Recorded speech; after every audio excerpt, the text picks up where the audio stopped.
are some changes that for sure will, like consumer behavior and the DNA makeup of a consumer will forever be changed because of this.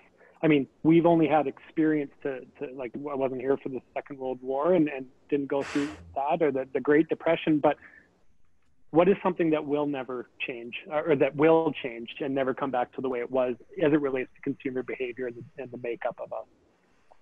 Or is there anything? We don't know, man.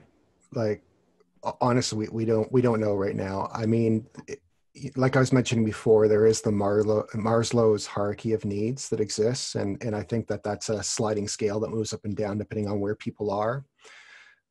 But if this ends up being something that leads us into, you know, like if this permeates for a long period of time and we end up in this sort of like semi-lockdown or continuous lockdown for 18 months while they try and find a virus, or longer, those will be scars that last a long time. If this leads us into a depression that's, you know, many years, not just a 24, 36 month recession, those will be scars that last a long time. This will be one of those, you know, generational things that happen. So people will, like, if you, I don't, you know, I remember stories from my grandparents who, you know, would have been just after the Depression, sort of growing up in their teens and 20s, you know, and their thinking is different. And it even affected my parents who were baby boomers, their thinking. And so it will change things if it's bad, but we don't know, but it'll fundamentally change the way we behave and act and buy and move forward, hopefully for the better, like Leland and Chris were talking about. Hopefully people find the courage to innovate and change, but it will be different. So I think that we have to respect that when those things happen, and acknowledge it and behave appropriately to what's going on. To me, the single biggest change that's happened for most of us in the past 3-4 months is that we realize we can live at home and work from home. And I think for many of us as consumers, we're going to say there really is no need to go into the office to do any work. I can work as well from home. I can work as efficiently, perhaps sometimes more efficiently from home. I don't have the distractions at home that I might have. I don't have small kids, so I can say that easily, but we don't have the distractions that we have maybe going into the office. And if that becomes, and I can't see any reason certainly in developed countries like this, that it doesn't become a reality for a great majority of people, that means we don't need to go to an office to do work anymore. And I think that will have a major impact on the way we purchase and consume goods and services. I don't think it bodes well for retail, because I think as a result of it, a lot of us have realized that we can shop quite easily and quite conveniently from home. So it doesn't bode well for retail. I would hate to own a shopping mall at the moment. I don't think that's going to be a business you want to be in. And I think in larger terms, real estate, as we've understood it for most of our lives, is going to be very different. So, yeah. So, you know, what's going to happen to all these offices where people used to work and they don't need to work in those offices anymore? Yeah. So those are certainly changed. The only other thing that I thought, I hope is going to be a more permanent change in our behavior as consumers, is that we will continue being more tolerant, more patient, and more kind, not just to each other, but to the people that we work with and the people whose businesses and organizations we support. And I think that's happening, and I really do hope it stays. I think it's a wonderful side effect of this catastrophe that's befallen us.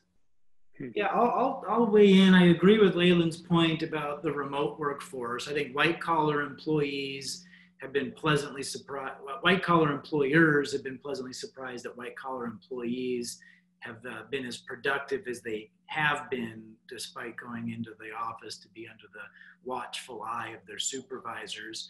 But that has a huge ripple effect. If you start to think about, I mean, the other thing that's happened in the past 8 to 10 weeks is we've all become glaringly self-aware about the deficiencies of our home. We're staring at this place that we've been stuck in. So I think there's going to be a new wish list of what we would like from our homes, and a new willingness to say, I'm going to go get that, because what used to be the driver was our commute, and how close do I need to live, or whether it's to the office or to my social life. And if that now changes, I think you will see a burst out into the suburbs. I think some people are going to downsize because they realize they built monstrosities they didn't need. A lot of people who thought it was quaint to live in an 800 square foot apartment are going to realize I need more space or a home office. So I think the real estate business, while the commercial real estate business will suffer, a lot of that commercial space will be converted into residential space, and you'll see a bigger sprawl as we get more into nature and we start to realize, when push comes to shove, what's important is our relationships, our health, our connection to the outdoors. I talk with a lot of people that are in New York, and it's not like they even had the luxury of escaping to the woods when they weren't quarantined, right? It was basically Central Park. And so a lot of people are thinking, well, if I don't have to be in New York anymore, I'm going to get 2 hours of my day back by not commuting in and out of the city. And I'm going to go to some place that I can enjoy a different quality of life. Well, Leyland, I would disagree with something you said. My wife very much tells me that I need to go back to work and go back to the office. But other than that, I think I'm bugging her a little bit. But well, you see, there's probably going to be a massive growth in divorce lawyers and marriage after this. Yeah. Matt and I had a long talk about that. Yeah. Green zone industries, right, Matt? Yeah, there's definitely some green zone industries that are gonna boom for sure. Unfortunately, they're not the ones that everyone is excited about. So it'll, check cashing and bankruptcy lawyers, employment lawyers, and divorce. All the stuff that nobody wants to really wants to think about. But that's the reality of probably what is most likely coming. Not to live on the negative side. I'm very optimistic, but the reality is, guys, you can't shut down the world economy for 60 days and expect it to go back to normal. Like, you just I think it's absolutely foolish to think that things are not going to change. And I think the little things that we like, that we're talking about, that are fun things right now, but the like, hey, we're going to spend more time, maybe we're going to move out of the city centers, because we don't need to go to work anymore. And all of these other things. I don't think those things will be a proactive thing that we approach. I think most things, like anything in life, will be reactive to whatever the macro situation is going on. I don't think people are going to move out of the city because they're like, hey, I don't need to go to the office anymore. I think they're going to move out of the city because they lost their job and they don't have any more money and no other choice but to move personally. So I'm just looking at the history of how people usually behave. But I think I think both things together will happen. There's going to be some pretty big changes. I think it's happening already internally. It's funny. I have a friend in Toronto, RBC Bank. They already had a plan pre-COVID to reduce their office space by 25%. And now it's on track to be well over 50% already. Like they have no intention of sending people back to the office normally. Yeah.